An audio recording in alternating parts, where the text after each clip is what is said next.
ketika tahun 2020 ekonomi goncang, kan Anda nggak lihat orang berbondong-bondong ke bank menarik uangnya. Kenapa? Karena mereka tahu uangnya dijamin oleh LPS. Kalau 1998 dulu, begitu ada berita kacau di ekonomi, ada rumor, orang narik uang rame-rame. Jadi bank-bank kita nggak akan ada yang kuat kalau uangnya ditarik sekaligus, karena sebagian uangnya diinvestkan atau dipinjamkan.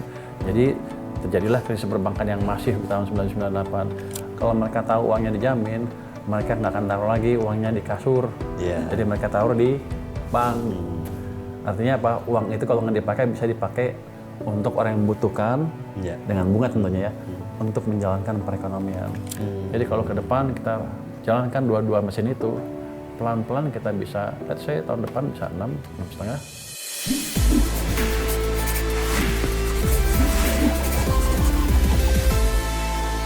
Halo Sobat Investor, jumpa lagi bersama saya, Mas Sirom, dalam podcast The Fundamentals IDX Channel. Kali ini kita akan membahas soal sektor keuangan, khususnya tentang lembaga penjamin simpanan. Bersama saya telah hadir Ketua Dewan Komisioner Lembaga Penjamin Simpanan atau LPS, Pak Purbaya Yudisadewa. Selamat datang Pak di podcast kami, The Fundamentals. Terima kasih. Pak, mungkin di awal bisa dijelaskan ya, sebenarnya LPS ini perannya dalam sektor keuangan seperti apa? LPS utamanya berperan ketika perbankan kacau balau kalau ada krisis. Jadi kami menjamin dana nasabah di bank, juga nanti ke depannya kita akan menjamin dana perusahaan-perusahaan asuransi atau polis asuransi. Dan tapi ada juga tambahan, kami dengan undang-undang baru kami ikut juga menjaga stabilitas sistem keuangan. Nggak tahu gimana caranya, tapi kami di belakang kan, mungkin pakai doa. Tapi kami juga antara lain kami punya tingkat bunga penjaminan itu yang dimonitor oleh perbankan, di mana kalau bunga bank di atas itu nggak dijamin oleh LPS tapi di bawah itu dijamin. Itu memberikan ruangan bagi perbankan juga untuk tetap bernapas ketika keadaan agak susah. Karena kalau bunganya nggak terlalu tinggi, walaupun ada kesulitan, kalau bank ada kesulitan likuiditas, dia nggak akan berani naikin ke atas bunga itu. Dan nasabah nggak akan minta di atas itu. Kenapa? Mereka tahu kalau di atas itu uangnya nggak dijamin. Jadi tekanan ke perbankan juga bisa dikurangi oleh kami. Jadi tingkat bunga penjaminan bisa juga membantu menjaga stabilitas sistem keuangan kita. Mungkin Pak Purbaya ini juga ekonom ya, saya mengenal beliau sudah lama sekali. Lama banget, ekonom. 20 tahun lebih. 20 tahun lebih ya Pak, dulu Bapak ekonom di Dana Reksa, terus karirnya melesat, sekarang Ketua Dewan Komisioner. Iya, Pak Mas Sirom sering telepon saya dulu, tapi nggak pernah traktir sampai sekarang. Pak Purbaya, mungkin dari sisi ekonomi ya, saya juga beberapa waktu terakhir saya juga mengamati gitu. Sebenarnya kalau kita kaitkan peran LPS ini terhadap pertumbuhan ekonomi gitu, seperti apa konkretnya? Cukup signifikan peran LPS, walaupun biasanya kita mainnya di belakang kan. Seperti saya bilang tadi, ketika Bank Sentral Amerika menaikkan bunga beberapa tahun lalu, 2 tahun, 3 tahun yang lalu, semua bank sentral dunia kan ikut naik. Kita juga terdesak untuk menaikkan bunga, bank sentral kita ya, menaikkan bunga acuan mereka ke level yang cukup tinggi, 6% kalau nggak salah pada akhirnya. Pada waktu itu kita baru keluar dari krisis 2020 ya, baru keluar. Ekonominya baru tumbuh mungkin 2,9% rata-rata di waktu itu ya. Kalau dihantam dengan bunga tinggi, pasti kita jatuh lagi. Nah, untungnya saya nemu itu kebijakan tingkat bunga penjaminan. Jadi saya nggak ikut naikin dengan agresif, saya naikin sedikit aja. Jadi memberikan ruang bagi perbankan untuk terus hidup, masih bisa tumbuh, dan bunga pinjaman juga nggak naik, naiknya juga sedikit. Ya, sinyalnya sama dengan sinyal bank sentral naik, tapi tidak pada level yang bisa membunuh perekonomian. Nah, itu langkah LPS dalam membantu ekonomi yang banyak orang masih belum tahu. Sekarang saya kasih tahu. Iya. Anda tahu duluan tuh. Iya, menjaga suku bunga perbankan itu dalam level yang affordable bagi dunia usaha gitu ya. Antara lain itu fungsi kebetulan. Tapi yang utamanya adalah ketika tahun 2020 ekonomi goncang, kan Anda nggak lihat orang berbondong-bondong ke bank menarik uangnya. Betul. Kenapa? Ya. Karena mereka tahu uangnya dijamin oleh LPS. ya. Saya banyak duitnya, jadi mereka percaya. Kalau 1998 dulu, Iya. begitu ada berita kacau di ekonomi, ada rumor, orang narik uang rame-rame. Jadi bank-bank kita nggak akan ada yang kuat kalau uangnya ditarik sekaligus, karena sebagian uangnya diinvestkan atau dipinjamkan. Jadi terjadilah krisis perbankan yang masif di tahun 1998. Nah dari sejak itu dibuatlah LPS untuk mencegah hal itu terulang lagi. Dan sudah berfungsi dengan baik tahun 2008, nggak ada keributan di sini 2008-2009, 2020 juga kemarin begitu. Jadi antara lain peran LPS tadi menenangkan masyarakat sehingga kita terhindar dari adanya bank run. Itu yang bank diambil uangnya beramai oleh nasabah sekaligus. Itu fungsi utama LPS. Sangat signifikan sebetulnya dalam konteks menjaga stabilitas sektor keuangan gitu kan. Sangat signifikan karena kalau mereka tahu uangnya dijamin 2 miliar per nasabah per bank, banyak tuh. Jadi kalau Anda punya 2 miliar taruh di satu bank, kalau Anda punya 10 miliar taruh 5 bank, pokoknya 2 miliar per nasabah per bank. Kalau mereka tahu uangnya dijamin, mereka nggak akan taruh lagi uangnya di kasur. Jadi mereka taruh di bank. Artinya apa? Uang itu kalau nggak dipakai bisa dipakai untuk orang yang membutuhkan dengan bunga tentunya ya, untuk menjalankan perekonomian. Nah, kalau sampai sekarang ini kan hanya nasabah perbankan yang dijamin. Nah, mulai 2028 nanti kan kita bicara soal penjaminan polis asuransi. Bagaimana nih kesiapannya? Kita sih siap terus. Jangan begini, pada waktu Undang-Undang P2SK atau ya P2SK yang dibuat, sempat saya ditanya sama Komisi 11 DPR, mau nggak Anda menjamin polis? Saya bilang nggak mau, capek, banyak kerjaan yang ngapain, duitnya juga kusut. Tapi tanya lagi sama dia, yang paling murah mana? Bikin baru atau ditempelkan ke LPS? Salahnya saya nggak bisa bohong. Ya Pak, yang paling murah ya tempelkan ke LPS. Ya udah ditempatkan, iya Pak. Jadi itu ya. Kenapa itu terjadi? Memang pada waktu itu sebelum beberapa tahun terakhir lah ya, kita mendengarkan ada beberapa industri asuransi yang jatuh seperti Jiwasraya, ada beberapa lagi yang kabur orangnya ke Amerika, uang nasabah hilang, nggak di ini. Itu kan meresahkan sekali dan menggerus kepercayaan masyarakat Indonesia terhadap industri asuransi. Padahal asuransi diperlukan untuk pembangunan juga. Kenapa? Asuransi kan dananya jangka panjang, bukan kayak perbankan sebulan sampai 6 bulan ditarik ya. Ini kan bisa jangka panjang, jadi perencanaannya lebih bagus untuk bisa, kalau uang banyak di asuransi, maka ada banyak dana jangka panjang yang bisa dipakai untuk membantu membiayai proyek jangka panjang juga. Jadi nggak ada maturity mismatch lagi. Jadi kita perlu industri asuransi yang kuat juga untuk memperkuat sistem keuangan di Indonesia. Apalagi sekarang ketika image-nya jelek, yang terkena perusahaan mana? Perusahaan domestik. Jadi asuransi dikuasain asing. Saya nggak tahu program penjaminan polis nanti bisa membantu apa enggak. Tapi harapan kita adalah ada perbaikan kepercayaan terhadap perusahaan asuransi domestik lokal ya. Sehingga kita juga bisa berperan lebih banyak dibanding sebelumnya. Ada keyakinan berarti nanti kalau memang penjaminan polis ini berlaku, masyarakat untuk berasuransi juga akan semakin bergairah gitu ya? Semakin percaya kepada industri asuransi, jadi nggak takut-takut lagi. Kan mereka udah banyak yang pintar kan sekarang bisa hitung, saya butuh ini, kalau ada apa-apa gimana. Itu masalahnya gini, saya asuransi kan, begitu taruh di asuransinya ambruk, uangnya hilang. Kan kapok, mendingan saya pegang. Artinya Indonesia nggak punya dana jangka panjang yang bisa dipakai untuk membantu pembangunan tadi. Tapi ketika ada program itu, ya udah, mereka lebih percaya. Apalagi ketua LPS-nya saya, amanah itu. Polanya mirip dengan pola penjaminan di perbankan nantinya ya? Gimana maksudnya? Sistemnya? Sistemnya mirip-mirip, tapi kita tidak diamanatkan untuk menyelamatkan perusahaan asuransinya. Begitu dikasih ke kita ya, biasanya yang dari hanya satu, likuidasi. Untuk perusahaan asuransinya, tapi untuk dananya sama.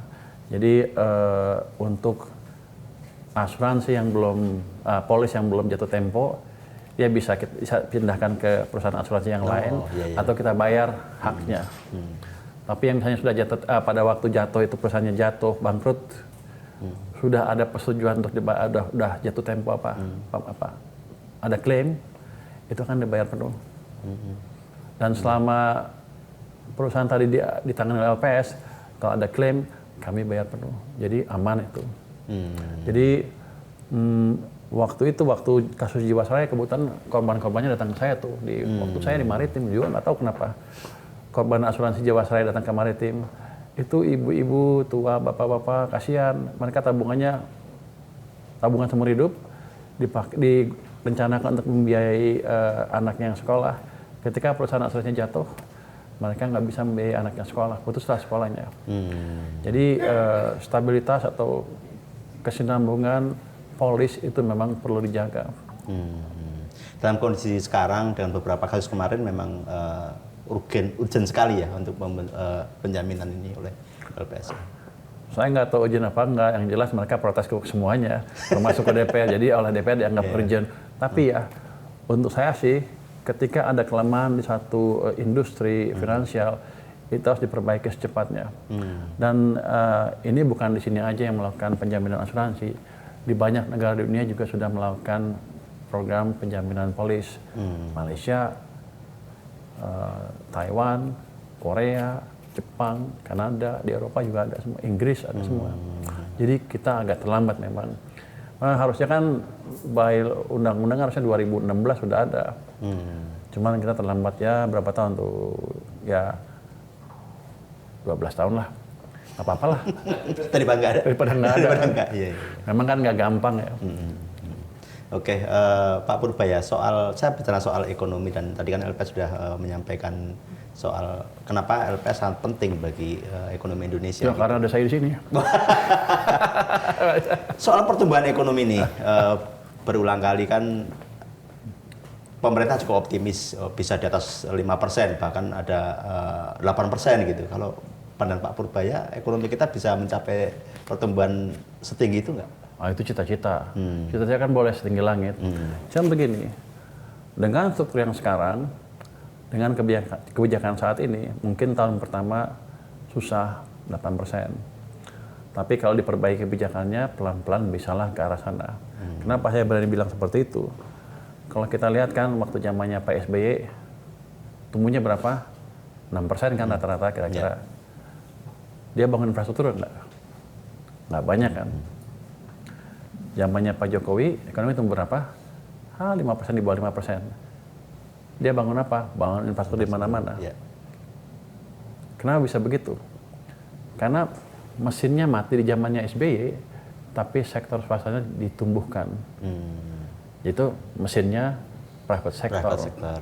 Di zaman Pak Jokowi, government jalan, private sektornya cenderung tidak berkontribusi. Jadi mesin kita selama 20 tahun ini timpang. 10 tahun pertama swasta, 10 tahun kedua pemerintah. Dua-duanya dekat ke 5 lah. Kalau kita jalankan dua-duanya gimana mesinnya? Kencang harusnya. Harusnya lihat 6% mah gampang sambil tiduran sedikit. Ya bangun sedikit lah. Jadi orang bilang mustahil. Kita lihat zamannya Pak Soeharto kan tumbuhnya rata-rata di atas 6,7 nggak salah rata-rata ya. Jadi potensi kita ada seperti itu, hanya kesini salah urus karena bukan salah urus, saya diprotes lagi, bukan salah urus. Ada karena setelah krisis kan kita belajar lagi apa yang mesti dijalankan supaya ekonominya tumbuh. Ternyata approach-nya baru separuh-separuh. Jadi kalau ke depan kita jalankan dua-dua mesin itu, pelan-pelan kita bisa, let's say tahun depan bisa 6,5. Diperbaiki dengan lain-lain bisa 7. Tahun depannya lagi. Kalau dijalankan perbaikan ekonomi investasi, efisiensi dan lain-lain bisa 8. Jadi memang kelihatan tertinggi, tapi kita harus bergerak ke arah sana. Kenapa? Kalau enggak kita nggak bisa jadi negara maju, ya begini-begini aja. Karena untuk jadi negara maju kita punya pertumbuhan double digit, double udah 10% dalam 10-15 tahun berturut-turut. Kita belum pernah ke sana. Tapi pada saat yang bersamaan kita bermimpi jadi negara maju. Kan nggak bisa. Kita mesti ke sana, tapi ciptakan pertumbuhan dengan yang cepat dengan cara menjalankan semua mesin pertumbuhan ekonomi yang ada di Indonesia. Jadi cukup optimis ya. Jadi ini kalau 8% sebetulnya bukan impian dong, lebih ke udah levelnya harapan, Pak. Udah bisa tercapai gitu. Oh, saya nggak tahu. Kan tergantung kebijakannya seperti apa. Tapi kalau approach-nya betul, tidak terlalu sulit dicapai dalam waktu 5 tahun, 8% tadi ya. Oh. Kalau setahun ya nggak mungkin. Ini kata kuncinya nih, tidak terlalu sulit dicapai Dalam 5 dalam tahun. 5 tahun untuk 8%. Ya, tidak terlalu sulit. Kalau mesin-mesinnya dijaga dengan baik dan dijalankan dengan baik. Jangan misalnya pemerintahnya tidur, swastanya jalan. Nanti besoknya swastanya jalan, pemerintahnya tidur ya. Cuman satu mesinnya, jadi nggak bisa seperti itu. Jadi harus ada keseimbangan antara mesin, fiskal, dan moneter. Bukan moneter itu ke private sector ya. Jadi private sama government. Apa aja kuncinya menurut Pak? Oh, pertama mesti berdoa. Dia dapat ilham gimana tuh nyiapin dua mesin itu. Tapi yang kunci pertama adalah saya pikir para pengambil kebijakan mesti lihat waktu zaman SBY apa yang dilakukan dan Pak Jokowi apa yang dilakukan dan dikombinasikan keduanya. Nggak terlalu sulit. Nggak, itu bisa. Saya nggak tahu juga, tapi mesti diseliti apa yang terjadi pada waktu itu. Jadi kita nggak boleh melupakan sejarah ke belakang. Kalau untuk ekonomi, untuk ilmu ekonomi ya, 50 tahun ke belakang pendek. Kalau untuk kita 50 tahun lama sekali. Untuk ekonomi pendek, untuk ilmu ekonomi, karena peristiwa-peristiwa yang lalu bisa kita pakai untuk memperbaiki yang akan datang. Ilmunya nggak, sistem tuh berubahnya pelan sekali. Jadi kalau kita kasih shock yang sama, gerakannya akan sama. Satu generasi nggak berubah. Jadi ada kombinasi antara apa yang dilakukan Pak SBY, apa yang dilakukan oleh Pak Jokowi, ya.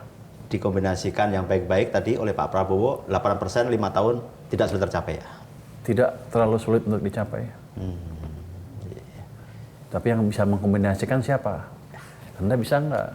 Kalau Anda bisa, Anda lamar karena sekarang. Tapi nggak segampang gitu. Itu kan di kertas saya dulu, gue juga jago jadi. Saya jago cuma di kertas ini gini, gabung aja pasti tumbuh. Tapi harusnya ya, pertumbuhan potensial kita sekarang 6,5 sampai 6,7%. Artinya kalau itu jalan aja udah segitu. Kalau ditambah usaha lain bisa di atas itu. Tapi kemarin kita di awal 2005 di Q1 agak melemah loh dibanding Q1 2024 maupun Q4 2024. Nah yang saya bilang tadi, ini kan pemerintahnya baru. Belum semua kebijakannya jalan kan. Baru masuk sedikit-sedikit. Pada waktu triwulan ke-4 tahun lalu juga kan, pemerintahnya baru belum jalan kan. Ekonomi cenderung melambat agak parah loh. Tapi Januari mulai jalan sedikit, mulai membalik lagi sedikit. Kalau kita ekonomi turun gini mulai naik kan, kalau ini dibanding yang sana, ya lebih lambat kan. Cuman kalau dibanding triwulan ke-4, ada harapan kita bergerak ke arah yang lebih cepat lagi. Apalagi nanti kalau semakin disadari, ada mesin yang belum jalan dan bisa dijalankan lagi. Itu bukan berarti tahun ini bisa 7, tapi kita nggak akan resesi seperti yang digembar-gemborkan banyak orang itu. Apalagi kalau tahu kuncinya, sebentar aja udah balik ekonomi. Jadi walaupun global gonjang-ganjing, kita bisa nggak usah pedulikan. Karena mesin domestik kita itu sekitar 95% dari total ekonomi. Itu hitungannya adalah consumer spending dan investasi. 60 tambah 30-an ya sekitar 95% lah. Ekspor kita ke PDB sekitar 22%. Let's say kita pakai aja yang di luar ekspor. Hampir 80% kan domestic demand, permintaan domestik. Artinya kalau kita fokus menjaga permintaan dalam negeri, sabodo amat tuh Amerika perang, asal jangan nuklir ya. Nuklir kita mati semua. Kalau nuklir santai aja, kita nggak usah mikir, mati juga kan. Jadi gitu. Jadi kalau kita fokus ke mesin pertumbuhan dalam negeri, tadi yang dua tadi jaga, nggak usah takut. Kenapa saya bilang begitu? Anda lihat tahun 2009, global financial meltdown.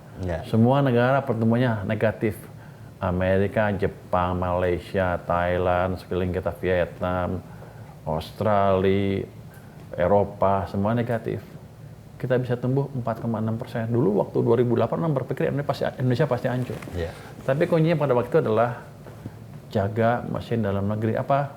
Dia Pak SBY ekspansi fiskal. BI turunkan bunga pada waktu rupiah melemah. Desember 2008 dia turunkan bunga pertama kali kalau saya nggak salah. Habis itu rupiahnya menguat karena ekspektasi ekonomi bertumbuh lebih cepat, asing masuk ke sini. Bursa saham naik semua. Padahal global gonjang-ganjing. Jadi kuncinya adalah tadi mesin dalam negeri dijaga pada waktu itu ya. Iya. Tapi ya itu nggak sempurna juga waktu itu saya lihat. Oh bunga turun tapi likuiditas nggak tambah. Terus defisit diperbesar ke 2,75% kalau nggak salah dari PDB. Aktualnya 1,6. Jadi ada sisa-sisa yang nggak kepake. Yang harusnya kali kita bisa tetap 6%. Tapi 4,6 udah cukup bagus di tengah pertumbuhan negatif di sekeliling kita. Berarti kondisi-kondisi geopolitik yang sekarang memanas ya, kayak yang barusan kan di Timur Tengah ada Israel sama Iran, terus Amerika juga ikut-ikutan gitu, nggak terlalu perlu kita khawatirkan ya? Kita perlu khawatir boleh, tapi santai aja. Bukan berarti kita akan hancur. Jadi kita fokus kekuatan kita apa, itu dijalankan. Ya gini, bukan berarti keadaan kita ini seperti ini bagus terus atau ideal terus. Kenapa?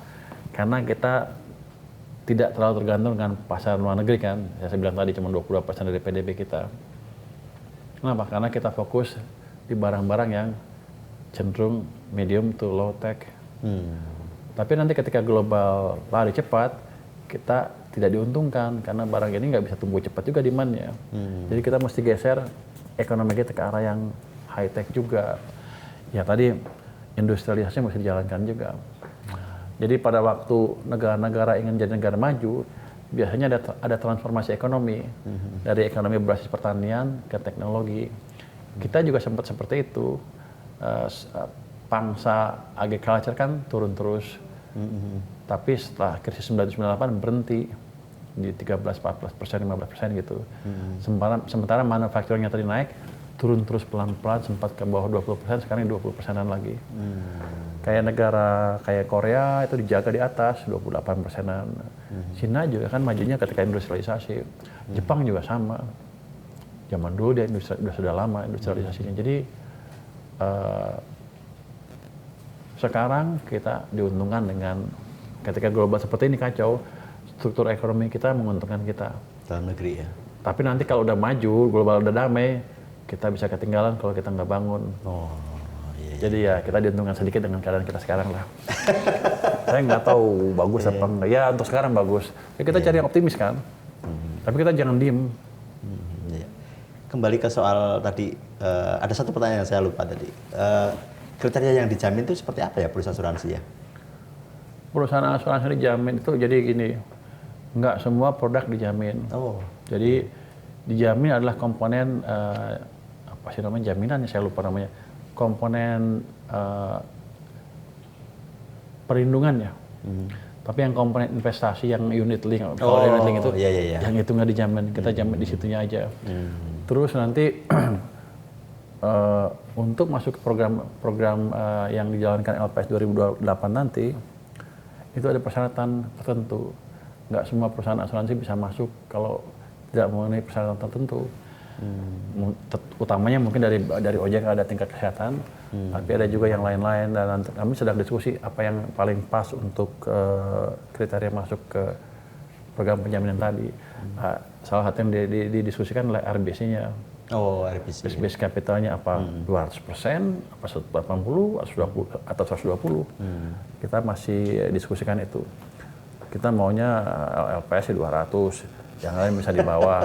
Kan biasa, tawar-tawaran, nggak mau rugi kan. Kita pengen seaman mungkin. Tapi kan kalau nggak banyak yang nggak bisa masuk, ya percuma kan. Malah akan mengganggu. Jadi kita masih dalam proses diskusi level mana yang paling pas. Tapi yang paling penting adalah untuk perusahaan asuransi harus memperkuat persyaratan permodalan, manajemen aset dan lain-lain supaya inline dengan apa yang diminta OJK. Dan nanti kalau ada RBC yang tertentu coba gerakan ke arah sana. Karena saya yakin kalau nggak masuk program penjaminan polis 2028, perusahaan itu pasti mati. Iyalah, iya. Karena orang nggak ada yang mau yang itu. Jadi Tapi nggak usah takut, kan ini sekarang sampai 2028 masih ada waktu. Iya. Jadi masih ada waktu menyesuaikan diri, merapikan manajemen asetnya, merapikan tenaga SDM-nya dan lain-lain. Jadi ya otomatis program ini ke depan secara nggak langsung sudah membuat perusahaan asuransi semakin lebih baik dari sisi manajemen ya. Harusnya mereka tahu kalau nggak masuk selesai. Iya, pasti sih. Pasti orang akan memilih yang dijamin daripada yang nggak dijamin. Kalau skema pendananya gimana? Kalau di perbankan kan saat ini bank iuran gitu kan untuk dana penjaminan. Nah, kalau asuransi nanti sama ya. Jadi ada dua jenis bayaran. Pertama yang pada waktu masuk program 1 kali, yang kedua yang reguler itu setahun 2 kali, biasanya di bulan Januari dan di bulan Juli nanti kita tarik uangnya. Tapi kan tahun pertama kan pasti uangnya nggak cukup kalau ada apa-apa. Jadi kita siapkan juga program-program di dalam LPS ya, prosedur untuk peminjaman uang dari program polis ke program perbankan misalnya. Karena ini beda-beda nih. Yang polis juga, yang asuransi syariah sama non syariah harus dipisahkan. Perbankan juga syariah non syariah mesti dipisah. Ini nggak boleh saling dipakai. Di dalamnya harus ada perjanjian lah antara kita dengan kita. Gue juga bingung kan. LPS dengan LPS ini, ya pokoknya ada begitu, ya udah kita bikin. Karena beda program, di mana misalnya ada tahun pertama yang jatuh, uangnya belum cukup, program penjaminan polis bisa pinjam dari misalnya tempat yang lain. Nanti kalau nggak bisa, kalau uang LPS habis baru bisa pinjam keluar, tapi LPS cukup banyak. Kalau asuransi aja kita punya uang 258 triliun sekarang. Iya. Untuk jaga stabilitas. Pak Purbaya, kayaknya tadi serius-serius banget ya pertanyaannya. Kita sekarang boleh ya nggak serius-serius, boleh nggak? Saya udah ketawa terus dari tadi. Setuju nggak setuju nih? Cukup satu setuju atau nggak setuju ya? Setuju. Pak Purbaya. Edukasi keuangan itu perlu kita lakukan sejak SD. Nggak setuju. Nggak setuju? SD Aneh nih nggak setuju. Kenapa nih? belajar yang dasar-dasar dulu aja udah pusing dia. Jangan kesimpan dulu.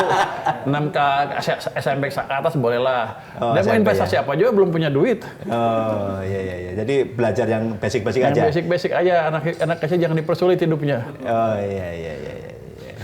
Masuk akal. Yang kedua, Gen Z lebih rentan terhadap pinjol. Setuju nggak? Saya nggak tahu. Setuju deh. Setuju ya? Anda bilang kan? Karena mereka kalau saya lihat kan ingin cepat kaya. Effortnya pengen sedikit aja. Gemar flexing. Pasti kan gitu pengen sesuatu yang apa? Ingin dapat sesuatu yang cepat. Nggak tahu mereka nanti ke depannya kalau pinjol kan ada beban ke mereka sendiri. Jadi mungkin juga yang saya dibilang tadi, edukasi finansialnya belum cukup, jadi literasi keuangannya belum cukup. Itu yang bisa digalakkan. Tapi kan dia bukan SD kan? Ya. Jadi bukan SD kan?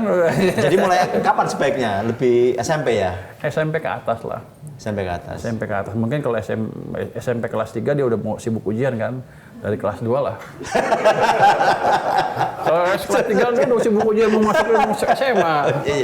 Dari kelas 2 lah. Kelas 1 baru mulai aja kelas 2 lah sekarang. Mulai diiniin. Kalau LPS kita tahu bahwa literasi penting. Kita coba bikin program-program dengan universitas. Jadi dari waktu ke waktu LPS mengunjungi sekolah perguruan tinggi untuk edukasi keuangan. Itu aja banyak yang ngerti. Kalau Anda ajak anak kelas 1 SD gimana? Usulnya aneh banget sih. Enggak, jadi biar aja mereka menikmati hidup dulu. Nih, setuju nggak kalau atau tidak setuju kalau masyarakat Indonesia saat ini masih senang menabung daripada investasi? Setuju. Setuju ya? Iya. Kenapa kira-kira? Ya mereka belum tahu investasinya apa. Jadi masih di mana? Pasar modal kan?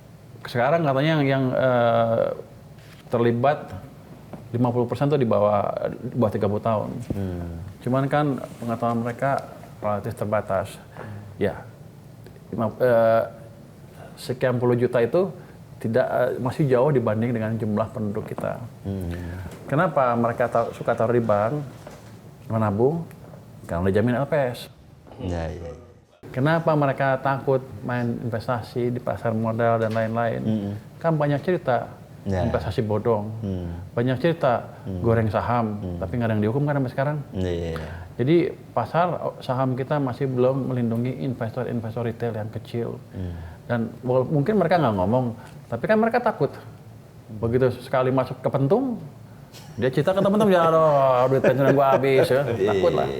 Jadi memang sekarang belum cukup, ya sebagian coba-coba ya, tapi belum cukup besar dibandingkan jumlah populasi kita. Berapa persen dari penduduk lah yang investasi. Tapi ke depan harus kita dorong kan? Ya itu tanggung jawab Anda, jangan saya. Anda harus edukasi ke publik, ke media, mungkin ke regulator juga, kayak saya, kayak yang lain, gimana caranya supaya kredibilitas pasar modal, pasar saham, atau instrumen investasi yang lain di sini itu bagus dan investor domestik percaya. Ada lagi satu hal yang menarik, mungkin perubahan LPS ya. Kalau dulu kan LPS hanya sekadar ada bank bermasalah, sudah ambil LPS, ditutup, bagi-bagi dana yang dijamin. Kalau sekarang kayaknya ada juga yang dicari investor dan sebagainya ya, Pak Purbaya? Ya emang sebenarnya dari dulu juga seperti itu, cuman memang kesempatannya belum ada, jadi belum terjadi. Jadi memang kerjaan LPS sebelumnya di belakang sekali, kalau bank jatuh baru kerja, kalau nggak ada nggak kerja. Makanya waktu saya mau dikirim ke LPS dulu, saya nggak mau. Saya bilang ke bos saya dulu, ngapain saya dikirim ke LPS Pak? Kenapa? Nggak ada kerjaan, Bapak minta saya pensiun. Setiap ada bank jatuh di LPS yang diserahkan ke LPS, saya selalu dan teman-teman Dewan Komisioner selalu mencari cara bagaimana menghidupkan bank itu kalau bisa dihidupkan. Tentunya kalau satu bank jatuh, kita assess manajemennya seperti apa. Jatuhnya karena dimaling pemilik atau semuanya maling. Kita sedang nyari yang bank yang tadi manajemennya bagus tapi salah usaha dan lain-lain jatuh. Jadi ketika kami yakin kalau kami masuk kasih uang itu hidup lagi, atau kami carikan investor itu hidup lagi. Dan salah satu caranya kemarin yang di Indramayu Jabar ya, itu kan ada Bank Jabar punya dana di situ, dan kita bisa lihat kalau di convert jadi penyertaan saham, banknya hidup. Daripada hilang semuanya, lebih baik dia hilang sedikit dan Bank Jabarnya mau dan banknya bisa hidup. Jadi kita memang selalu berusaha mencari peluang untuk menghidupkan bank yang jatuh. Kenapa? Saya lihat ya, walaupun BPR kecil, size-nya kecil, tapi di satu ekonomi kecil, dia dampaknya besar ke lingkungan di sekitar itu. Begitu dia hilang, di sini akan susah. Dan akhirnya mereka lari kemana? Ke Tengkulak, tukang ijon. Rentenir ya. Padahal kita maunya menghilangkan itu. Jadi BPR itu adalah, mereka bilang apa? Garda terdepan untuk melawan rentenir dan menyejahterakan masyarakat UKM ke bawah, menengah ke bawah. Mungkin bawah ya, masyarakat bawah, menengah kan kayak kita ya udah ke BPR kan. Jadi kita cari sebisa mungkin untuk itu. Tapi kalau nggak ada harapan ya udah kita selesaikan. Dan kita nggak main begitu, kita nggak pernah main-main. Kalau kita udah putuskan kita nggak pernah mundur. Tapi kalau ada harapan hidup kita hidupkan. Gitu ya. Ada nggak sih hal-hal yang dilihat oleh LPS gitu kalau melihat situasi ekonomi sehingga perlu memitigasi risiko terhadap ancaman di sektor perbankan gitu? Ya paling doa lah. Gimana ya? Tadi kan diceritakan kita punya tingkat bunga penjaminan itu membantu perbankan juga. Jadi dalam ini boleh dibilang dicerita di sini nggak ya? Boleh kali ya. Waktu saya pertama ke LPS itu bank-bank Himbara atau Mar apa? Kalau saya ngomong saya punya uang sekian, itu uang kami katanya. Karena mereka merasa bayar tanpa ada timbal balik. Nah, begitu kita lihat di LPS, oh ini begini. Saya turunkan bunga TBP cepat ke level yang rendah. Mereka masih bisa jaga bunga pinjaman di atas, walaupun nggak naik ya, nggak turun di atas, pelan-pelan turunnya. Waktu BI naikin bunga, saya jaga di bawah bunga pinjaman TBP ya, artinya deposito juga nggak naik terlalu tinggi. Mereka bisa di atas. Artinya net interest margin mereka terjamin, masih tinggi ya NIM-nya. Jadi mereka untungnya bagus sekali. Kalau Anda lihat BRI kan dulunya dari 25 triliun skalanya. Sekarang kan 50. Oh iya, berarti yang jago bukan manajemennya dong, tapi ketua Dewan Komisioner LPS-nya Saya yang nggak tahu bikin lapanya. itu mungkin doa yang dikabulkan juga. Mereka anak soleh juga kelihatannya. Tapi ada dampak seperti itu. Yang jelas mereka sekarang nggak pernah protes lagi. Nggak pernah bilang itu uang kami. Sekarang uangnya pakai aja pakai. Kami nggak akan pakai aja. Jadi nggak. Jadi ada timbal balik yang kelihatannya dirasakan oleh sektor perbankan juga. Mudah-mudahan betul ya. Itu perasaan saya aja. Tapi kelihatannya seperti itu. Kalau secara ekonomi ya, karena bunganya nggak naik kan, satu sisi. Tapi sisi lain, ketika bunganya nggak naik kanan ini, pinjaman nggak naik, ekonomi jalan, dapat kerjaan, untung juga. Jadi nggak ada yang dirugikan dong, semuanya untung. Semuanya untung. Jadi prinsip syariah mesti kerja dijalankan upaya, jangan ngerjak bunga loh. Iya. Kalau Kira-kira begitu loh. Iya. LPS menjalankan sedikit-sedikit. kalau menurut pandangan Pak Purbaya saat ini ketahanan sistem keuangan kita gimana? Udah jauh lebih kuat dibanding dulu kan pasti. Bagus sekali kalau sekarang sih. Pokoknya selama saya di LPS aman. Saya kata di KSS kan kita diskusi setiap 3 bulan sekali, setiap ada kelemahan kita monitor. Dan saya punya early warning system yang cukup canggih. Apa itu? Early warning system bisa macam-macam. Bisa ngelihat ekonomi ke depan, kita punya leading economy index. Oh, yang leading economy index, banking sentiment index dan lain-lain. Ada juga consumer confidence. Jadi setiap nadi-nadi pergerakan daerah ekonomi daerah di perekonomian kita monitor. Jadi kita tahu betul kalau ada bank masalah atau ekonomi sedang dalam masalah. Dan kalau saya di sini sampai ketawa-ketawa berarti aman.